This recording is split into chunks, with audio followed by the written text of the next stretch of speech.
en ébullition. Ce soir, nous vous proposons de nous replonger dans les arcanes de cette ville mythique, chargée d'histoire et de savoir. Cheikh Oumar Sangaré nous dit que la Biennale 2025 sera à coup sûr un tournant important dans la célébration de notre culture. En rediffusion suivant ce Tombouctou et ses potentialités culturelles, c'est avec Cheikh Oumar Sangaré. Tombouctou, la porte du désert, est majestueusement étalée entre le fleuve Niger et le Sahara.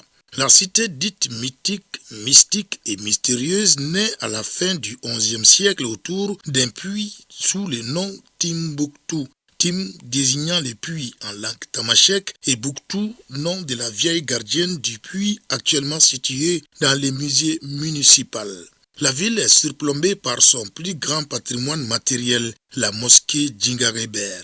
Depuis près de 700 ans, la bâtisse est entretenue par les populations à travers une opération communautaire appelée Djingaregoy ou travaux de la mosquée. Les travaux annuels se passent sous l'égide de la Corporation des maçons traditionnels dépositeurs des pratiques et savoirs liés à l'architecture des terres. L'œuvre est de l'empereur Kankou Moussa. Le retour du pèlerinage à la Mecque, il a ramené avec lui un architecte andalou. L'Andalousie, c'est l'actuelle Espagne. Il l'a ramené avec lui pour construire ses palais.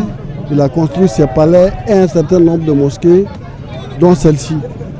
Alors, la mosquée a été ensuite réhabilitée au XIVe, au XVe siècle par le Cadi El Aqib, donc de Sankouré, qui a ajouté des dimensions supplémentaires. La belle architecture de Tombouctou se caractérise par des portes et fenêtres localement appelées Al-Galoum Gambo. Elles sont d'origine espagnole. Ces portes ont été introduites, c'est-à-dire dans la boucle du Niger, plus précisément à Tombouctou et à Djenné, lors de la conquête marocaine de 1591. Parce qu'au sein de l'armée marocaine, il y avait des ouvriers, il y avait ces charpentiers, il y avait ces menuisiers qui confectionnaient ces portes qu'on retrouve au Maroc, qu'on retrouve au sud de l'Espagne, c'est-à-dire en Andalousie. Avec cette beauté architecturale, l'ancienne ville de Tombouctou est classée au patrimoine mondial de l'UNESCO depuis 1988. Ça concerne 3 mosquées et 16 mausolées qui datent de l'époque médiévale. Donc tous ces biens, ces édifices en terre crue sont implantés dans le tissu ancien de la ville de Tombouctou qui couvre à peu près 49 hectares. Tombouctou est aussi appelée cité du savoir car elle fut, à travers l'université de Sankoré, un creuset de l'éducation islamique avec près de 25 000 étudiants venus de partout. Voilà pourquoi la cité est parfois qualifiée de cerveau de l'Afrique noire. Ces grands savants nous lèguent des centaines de milliers de manuscrits anciens, dont des milliers d'actes juridiques témoignage de la présence du Cadi dans la ville.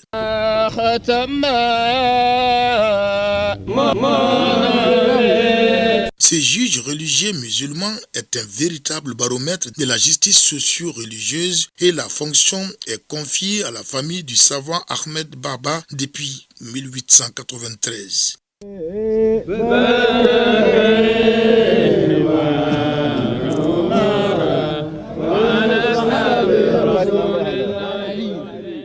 Le pain traditionnel appelé takula est l'un des 12 mets qu'une femme de Tombouctou vous prépare rien qu'avec du bleu. Il est l'expression de la variété et de la richesse de la tradition culinaire de la cité du savoir.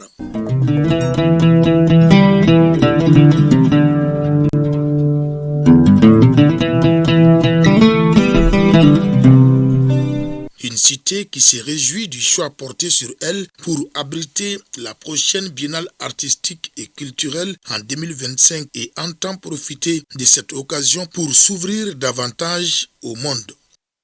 Avec tout ce que nous avons comme potentialité touristique, comme valeur culturelle à défendre à Tombouctou, à faire vendre au monde entier, je pense que la biennale sera l'occasion pour beaucoup de Maliens, pour le monde entier, à découvrir encore ce que Tombouctou regorge comme potentialité culturelle, ce que Tombouctou regorge comme valeur. Et ce serait l'occasion pour tout le monde de découvrir l'ensemble, beaucoup de ces mystères, tout le monde ces mystères à Tombouctou. Selon un adage soudanais, je cite, « Le sel vient du nord, l'or vient du sud, l'argent vient du pays des Blancs, mais la parole de Dieu, les choses savantes, les contes jolis, on ne les trouve qu'à Tombouctou. » Fin de citation.